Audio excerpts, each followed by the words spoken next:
Good evening, everyone, and welcome to the inaugural episode of Fandom News Now. My name is Zach Arnold, and this is a Fandom Empire exclusive that I am very excited to bring you. The name may sound similar to some other programs and news-related content that you'll see out there on the interwebs, particularly when it comes to fandom things, but I can assure you, this is the only thing that we've got, and we are not affiliated with anyone else but ourselves. I'm very, very excited to be bringing this new show to you. When Sean, the creator and host and leader of Fandom Empire, presented this idea to me a few months ago, I was super excited, super on board. A lot of planning, a lot of strategizing, a lot of behind the scenes has gone into preparing for tonight and the weeks to come, and I'm really excited to show you what we've got in store. We're going to have a Q&A segment at the end of the episode. We're going to try and have that every week here on FNN to try and make sure that we've got everything covered, even the things that we may have forgotten to cover. So be sure to send us some chats, some super chats, and we'll take a look at those during the final 10 minutes of the program here. But we've got a lot of things to cover, so we're going to try and get right into it. We've got some things like Star Wars, HBO, DC, Marvel, and yes, for you Halloween fans, we've got some really interesting Halloween Ends news for you to bring to you tonight as well. Some of the biggest news, I think, from the fandom universe and just from the world as we know it right now would be the news related to Miss Gina Carano no longer being employed by Lucasfilm. There was a statement that was released yesterday, as of the time that this was posted, February the 10th of 2021. Today's the 11th. They said Gina Carano is not currently employed by Lucasfilm, and there are no plans for her to be in the future. Nevertheless, her social media posts denigrating people based on their cultural and religious identities are abhorrent and unacceptable. According to other sources, part of Disney's Investors' Day reveal back in December, which included a show called Rangers of the High Republic, among others, they were set to reveal a series surrounding Gina Carano's character, Cara Dune, and those plans were scrapped following some of the posts that she made on social media back in November. It has also been additionally reported that her talent agency, UTA, has terminated their contract with her, and they are no longer representing her. This has all come within the span of the last 24 to 36 hours, and it is huge. There's a lot to discuss when it comes to Cara Dune, when it comes to the actress who had been portraying her. There's a lot of speculation as to whether they are going to kill her character off screen, if they're going to write her off of the show. There are a few pockets of the Star Wars universe and the fandom within it that are calling for a recast. And there are a couple of people in mind, but we're not going to get into that type of speculation at this point. We're trying to stick as close to reports and rumors as we can without it being any wild speculation. As of right now, the ideas of someone like Lucy Lawless trying to portray Cara Dune is far from anything official. But on the subject of The Mandalorian, this is probably a good time to bring in the prompt that came from the Fandom Empire's Facebook page. Who do you think would win in a fight between Din Djarin and Bo-Katan? There seems to be evidence that the two of them may have to face off against one another in the upcoming season of The Mandalorian, and we want to hear your thoughts in the chat. So send it to us, and we'll take a look at that a little bit later on. But going back to Gina Carano for just a moment here, I do feel it worth interjecting. Even though this is the first show, you guys don't know me from jack squat. Maybe the couple of appearances that I've made on things like Fandom Empire Now, but I feel it worth noting that freedom of speech, which is what people are trying to use to defend Ms. Carano, freedom of speech does not necessarily equate to freedom from consequences. No doubt there were certain memos that were sent from within Lucasfilm. No doubt there were conversations that were had between the agency and Ms. Carano. I can guarantee that that sort of conversation had happened behind the scenes, and yet this was the end result. Freedom of speech does not equate to freedom from consequences. I'm going to do my best to make this a news program as best as possible, but I do feel that that is worth interjecting there. You have the freedom to say whatever you want. That is your right. But a company like Disney and a company like Lucasfilm that has an image to represent, and they have certain standards that they hold themselves and their employees to, those are things that have to be taken into account. And I can guarantee you that there are people who work at Disney that do not share 100% of the values that are being shared on the surface level of the company. But those people choose to take the paycheck and go home to their families each night. Ms. Carano chose to stand up for something, and she also chose to face the consequences. Taking a look at Din Djarin's star, Pedro Pascal, he's in the news again for other related news items, which is really, really exciting because every time Pedro Pascal's on the scene, I'm always interested in what he has to bring to the table. You take a look, even at Wonder Woman 1984, you take a look at Kingsman 2, you take a look at Game of Thrones. Those are just some of the things that I remember his work from. And we get to see some of his work again in an HBO exclusive. He is set to play Joel on The Last of Us. This was something that was announced very, very recently, that HBO was working on a series based after the critically acclaimed video game. Excuse me. And then right after that, they announced that Pedro Pascal would be leading this series. Obviously, he's got a lot of experience working with HBO execs, and this promises to be something that is shaping up to be very, very interesting. For those of you who don't know, Joel is one of the main characters from the show. He is hired to smuggle a character named Ellie, who is a 14-year-old girl, out of an oppressive quarantine zone, according to the synopsis by Deadline. What starts as a small job soon becomes a brutal, heartbreaking journey as they both must traverse across the U.S. and depend on each other for survival. Joel, tormented by past trauma and failure, must trek across a pandemic-ravaged America, all while protecting a girl who represents the last hope of humanity. God, that's some great writing. That is just some great writing. But who do you think would be playing this character, Ellie, a 14-year-old girl who is the last hope for humanity? Well, believe it or not, that casting announcement was also made too, and this actress also has ties to Game of Thrones. It was reported by several different sources, but we got ours from bloody-disgusting.com, that we're going to be seeing none other than Bella Ramsey playing Ellie, a teenager who may be a cure for a deadly pandemic. Kentamir Balagov is set to be directing the pilot episode of this show. And what's really exciting for anybody who's watched Game of Thrones, one Lady Mormont, who Ramsey plays in the show, pretty much stole every scene that she was in during the tail end of Game of Thrones' production. And so to have her playing opposite Pedro Pascal, who also had a lot of success with HBO's Game of Thrones, it sounds like they are setting things up to be a really fantastic 1-2 punch here on this show. For those of you who really haven't heard much or know much about The Last of Us, I was somebody that was fairly new to the character and to the show when it was announced. Sean kind of got me up to speed. A little research kind of got me up to speed. But what's funny is I found out from the Wikipedia article, of all places, that the game actually starts in the Austin, Texas area. I'm from the Dallas, Texas area, which is only about 3.5 to 4 hours drive away. Yes, Texas is that big. To say that something is that close and yet that far, that's just how Texans measure distance. But the game starts in 2013 and then has a time jump. And that time jump also includes a lot of traversing across the entire country, trying to get to a quarantine zone in Massachusetts, of all places.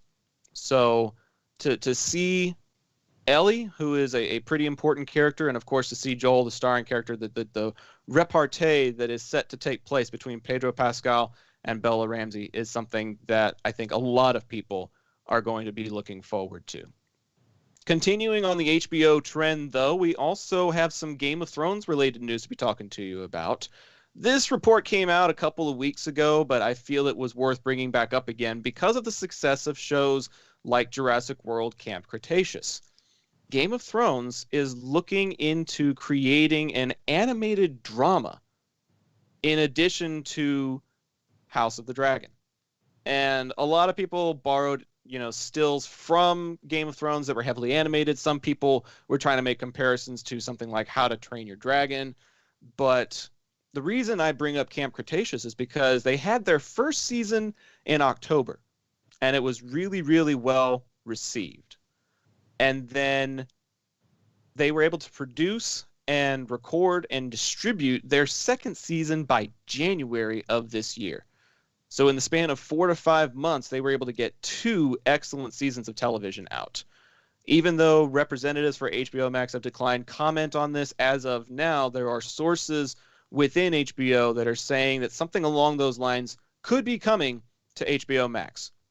So I want to hear your thoughts, not only on Pedro Pascal and Bella Ramsey, but just the future of HBO as we know it. I mean, obviously, some of the shows, or all of the shows from Warner Brothers Media, their movies are going to be coming directly to HBO Max this year.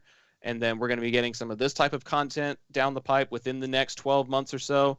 It seems like there is just a lot of potential for HBO right now. We're not done with HBO news yet, by the way. But our friend Matthew Whitfield sent in a super chat. He says, who doesn't think Pedro P is a great actor? I think his star is going to continue to soar, and the roles will only get better and better. Matt, I completely agree. I think this is just the beginning for him. I think he kind of set the standard with Prince Oberyn Martell on Game of Thrones, and then he just continues to up the ante and show his versatility with everything that he is doing. I would also encourage you to take a look at Camp Cretaceous if you're interested in the Jurassic franchise in any way, shape, or form.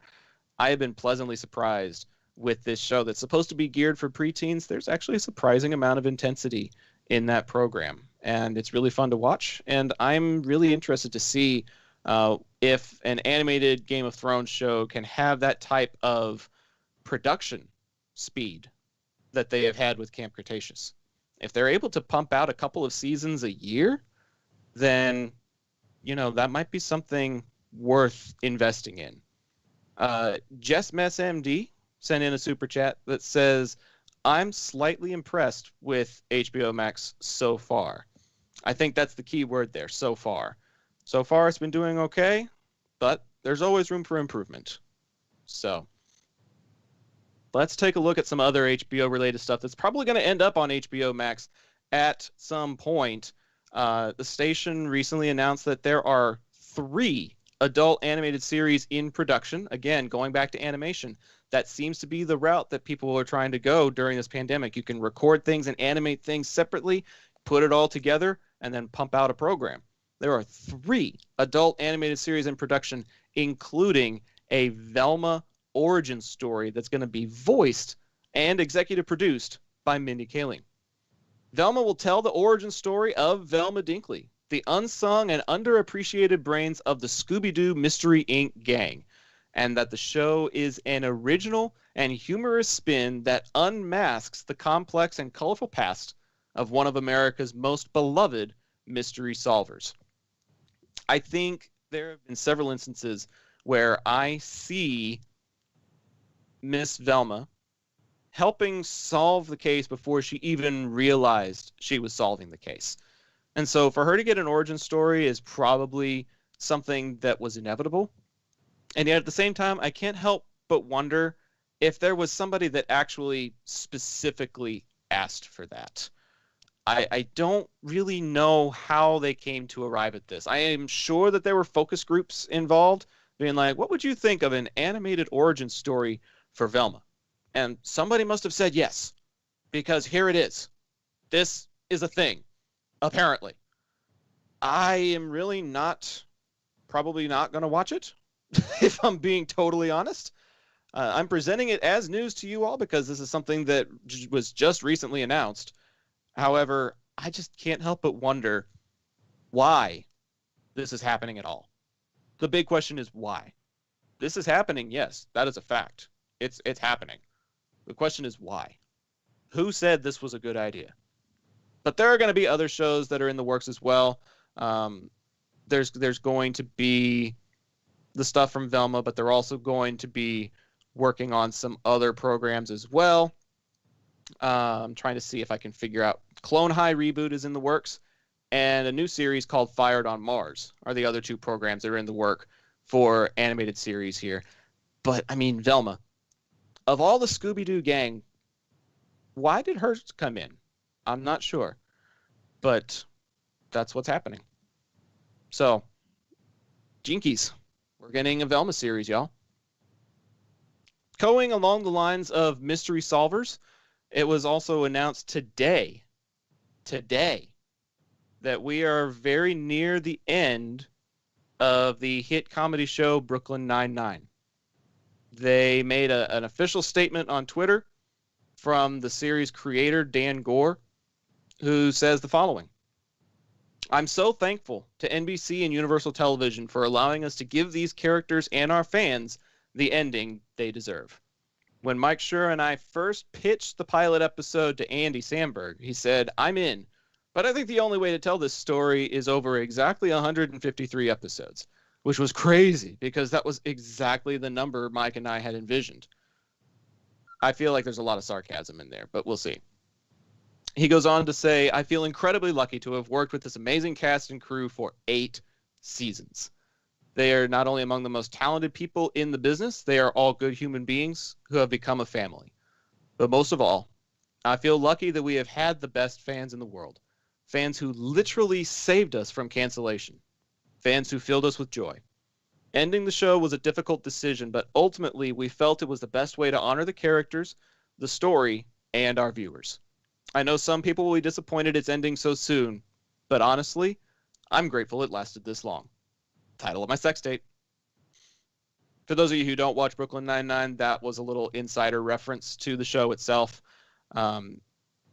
It's gone through a couple of different stations, and it's gone through a lot of ups and downs, especially during the BLM and police protests that happened in 2020. They put it on pause indefinitely to make sure that they were assessing their values and making sure that they were presenting the best content possible. And I guess they eventually arrived at the decision that one final season was the best way to let them go out in a blaze of glory, as they so put it. It looks like it's going to be coming out either later this year or early next year, but the episode duration has not officially been announced. But one more season for the crew of the 9-9. Switching gears just a little bit, we have gotten some new images released for an all-new look at Jared Leto's Joker in preparation for the Snyder Cut of Justice League. Vanity Fair was one of the first ones to share with us these images, and I'm curious what your thoughts are, not only on the notion of bringing Leto into the fold with the Snyder Cut, but with the new look that he's got. His hair is longer, his eyes are a little bit deeper, and most importantly, his damaged tattoo across his forehead is currently nowhere to be seen. So it seems to be a little bit darker look. It seems to be a little bit grittier look. And it's something that looks like Zack Snyder was actually intending when he was working on this quote-unquote Snyder Cut of the Justice League. He wanted to find a way to include Leto. Now, I know that we have had Joaquin Phoenix with his Joker movie. I know that a lot of people gave him a lot of praise, ups and downs, but Jared Leto is still part of the DCEU. And to bring him back like that, in my opinion, is a pretty bold move. However, the touch-up of the makeup may not necessarily be the thing that fixes this character, if you will. The cool thing about the scene is that it's Joker talking directly to Batman about Batman. Snyder was quoted saying, making it official that there's going to be a conversation scene between two of the most iconic characters in all of the DC universe. He goes on to say, it's Joker analyzing Batman about who he is and what he is. That's the thing I also felt like fans deserved from the DC universe. That is to say, the Jared Leto Joker and the Ben Affleck Batman. They never really got together. It seemed uncool to me that we would make it all the way through this incarnation of Batman and Joker without seeing them come together. So we are officially getting that, along with a lot of other content. I believe the Snyder Cut is set to be close to 6 hours in length now, and that seems to be just the beginning if they are even working on new scenes. Going into the chat really quick, there are some people that are saying that they weren't as big of a fan of Leto's Joker. I would tend to agree. Kenny says, I'm interested to see the Zack Snyder cut of Justice League, but will be glad it comes out so we can move on to the next phase of DC films. Kenny, I think we're all pretty much in agreement with that. Time to see what we've got next. Moving on from DC to the Marvel Universe, there was a new mid-season feature or featurette, it was only about a minute long, that was released regarding the TV show WandaVision. It was 1 minute long, a mid-season featurette with a couple of quick clip interviews talking to people like Paul Bettany and Catherine Hahn and Elizabeth Olsen, getting a few thoughts on what this second half of the season is going to look like. It included a few very short, very brief clips, little snippets of things that are still to come in future episodes. There's only 4 left, so things are about to really rank up in intensity. And one word that was used in all of this during this featurette was satisfying. The fans are likely to find this satisfying. I'm not sure what you all think of WandaVision, but we're getting close to the Q&A time, so if you have questions that you would like to have us discuss here at the tail end of the program, be sure to send in a chat, send in a super chat so that we can make sure to get around to it. Sometimes I lose different comments in the thread, so be sure to send that our way in just a little bit here. We are very close to the Halloween news, by the way. For those of you who have been sticking around for Halloween, believe me, this Halloween Ends tidbit is going to be juicy. It's going to be worth the wait. One thing that I find really, really interesting towards the very end of this featurette from WandaVision, Wanda says, this is our home, and Vision says, then let's fight for it. Very different from what we just saw in the previous episode where the two of them were almost at each other's throats trying to unravel the mystery of what's going on in their quote-unquote home. So I'm curious to see what happens over the course of these next few episodes that helps Vision kind of turn it around. This featurette comes right after an episode involving Evan Peters making his appearance in the show, making him the first 20th Century Fox Marvel character to appear in the MCU. That is a bit of a spoiler, but you guys have had almost a week to watch it. So there you go. It's been spoiled. Whatever. The next episode is actually scheduled to go live on Disney Plus in a few hours. That is February the 12th. And that'll be the 6th episode out of 9 in the season. This one's going to be featuring Wanda in a Halloween costume that greatly resembles her outfit from the comic books. So be sure to take a look at that. Speaking of comics on television, there is a final season coming for another long-standing show, The Walking Dead. Been around a little bit longer than Brooklyn Nine-Nine has, but TWD is finally set to wrap itself up. And as always, when you're getting ready to conclude a show or start production on a new season, you're going to get some behind-the-scenes looks at what's going on. And the very first set day of shooting was revealed as it gets ready to go for season 11. Kevin Dowling, one of the directors of the show, he rolled the cameras on an untitled final season premiere partially set inside the battle-damaged Alexandria in the aftermath of season 10 and the extended season's 6 new bonus episodes.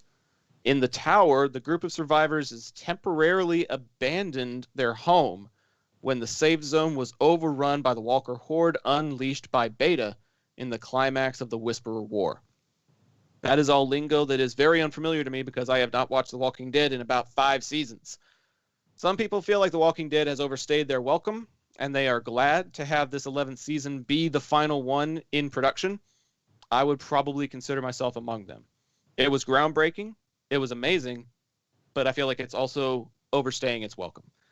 So if you want to take a look at that first set photo, head over to comicbook.com and see what they have to offer. Going back to the Marvel Universe really quickly. There has been a lot of discussion about what's going to happen after WandaVision. The next pieces of the puzzle that fall into place are going to be things like Doctor Strange, the Multiverse of Madness, and of course, Spider-Man 3. Tom Holland has been shooting for 8 weeks, according to an interview that he recently did. And yet, he really doesn't know what's going on. He says they're not showing me very much of the script. He says they're not really letting me know what's going on, and I really don't know what this movie's about. And yet, in another interview, he also outright denies that Tobey Maguire and Andrew Garfield are going to be appearing in this movie. Now, I may be just an average observer, but if you've been shooting for 8 weeks and don't know the plot of the film, then I don't know if you are necessarily an authority to let us know what is and is not happening in this film. But he was very adamant about it in one of his interviews that he had, to the point where he was saying, no, they will not be appearing in this film. Unless they have hidden the most massive piece of information for me, which I think is too big of a secret for them to keep from me. But as of yet, no, it'll be a continuation of the Spider-Man movies that we've been making. My whole thing is there is the potential for you to continue the storyline that you have been telling and still find a way to integrate Maguire and Garfield into the storyline. And there have been a lot of such denials in the MCU in order to preserve the mystery and the surprise that takes place in the films.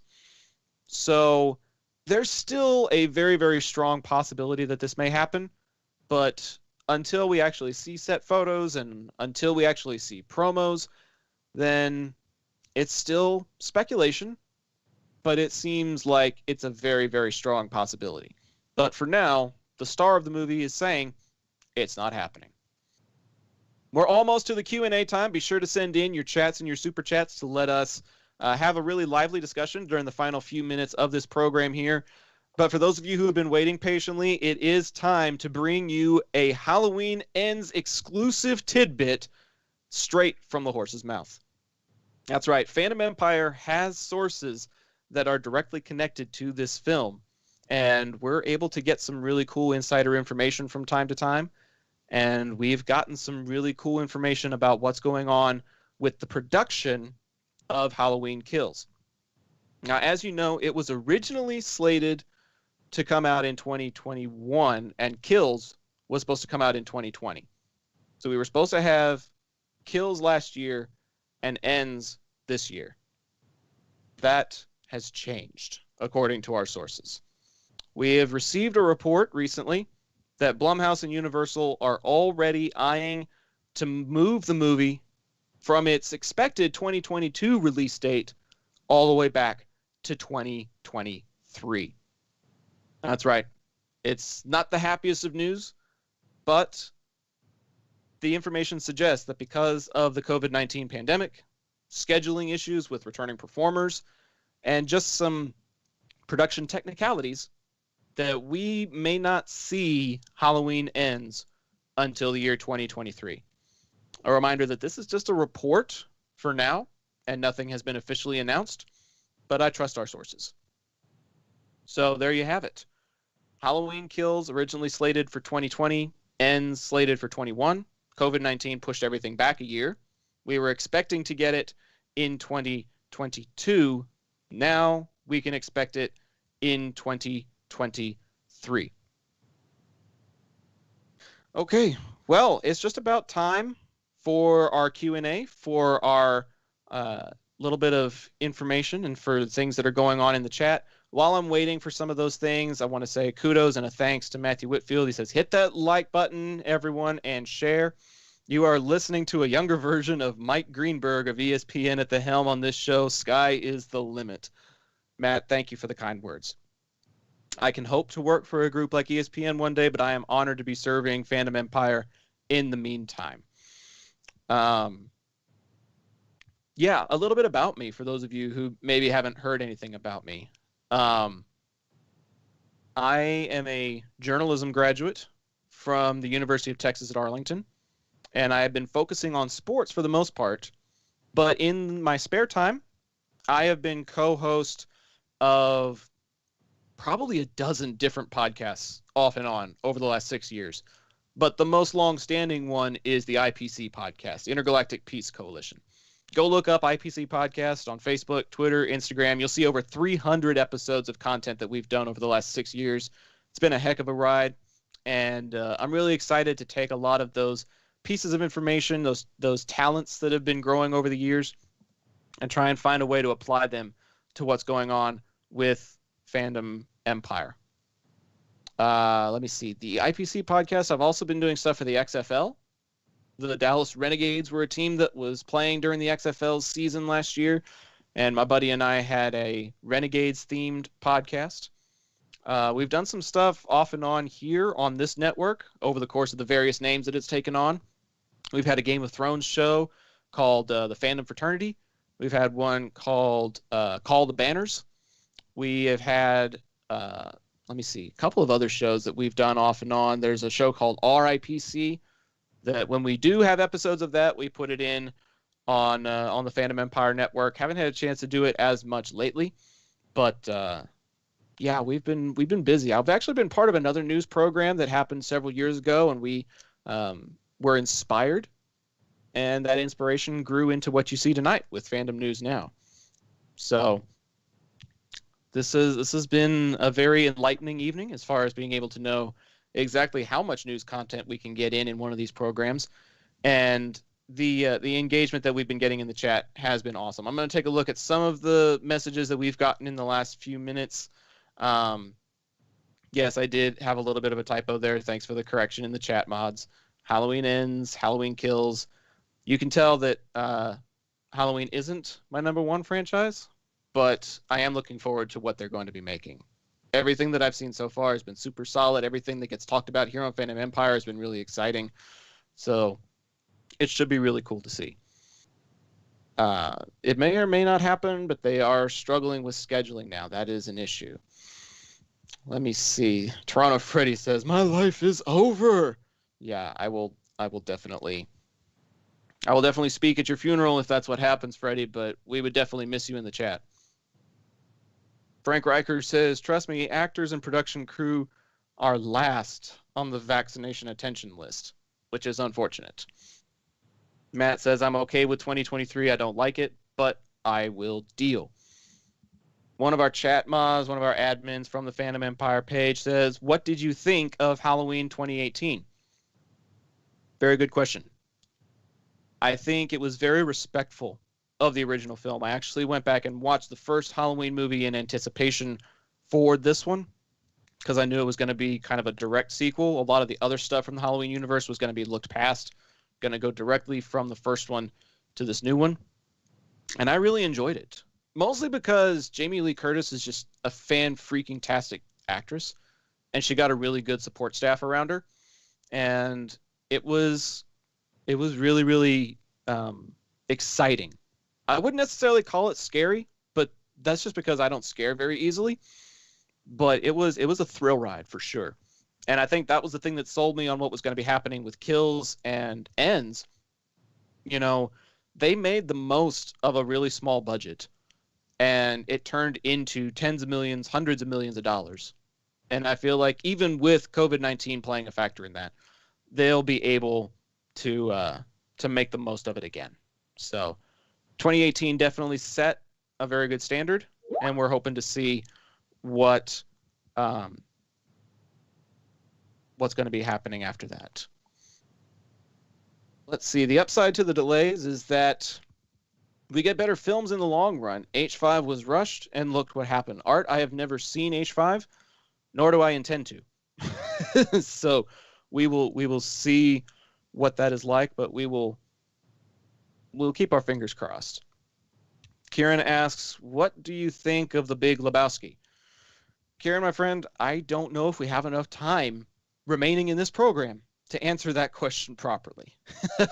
You and I will have to have a conversation about that privately perhaps, and see what is how to break that all down accurately. Let's see. Kenny says, "All the CW shows, DC seems like the actors, actresses are staying safe while filming the shows in Vancouver." I'll say this about my friends north of the border. They're taking damn good care of themselves. We've had a recent spike in cases in my area, and it's because people are stupid. I'll leave it at that. But thank you again to everyone for being a part of what we do here on Fandom Empire. Remember, go check out Fandom Empire on YouTube, Facebook, Twitter, Instagram, and everything else. We've got shows about just about every possible fandom you could think of, but one of the newest shows to air starting next week is going to be a Rick and Morty fan show. So you'll get a Rick and Morty show, you'll get Fandom News Now, you'll get the Fandom Empire show, you'll get a Fandom Empire Star Wars show next week. There's a lot of really awesome content still on the horizon here on the Fandom Empire. But I think that may do it for what we're doing on this program. If you want to follow me personally, you may do so on Twitter at Zach the Voice, Z-A-C-H the Voice. That's in my little lower third down there. And then if you wanted to follow me on Instagram, that is Zach.thevoice, because somebody took my username before I could get to it, unfortunately. And then be sure to go check us out at Fandom Empire. The FNN doesn't have its own page, so if you want to find FNN-related articles and updates, be sure to just go follow Fandom Empire on Facebook. But I think that's going to do it for tonight's episode. Thank you for tuning into the debut. We hope to see you next week. I'm Zach Arnold, and that's Fandom News to me.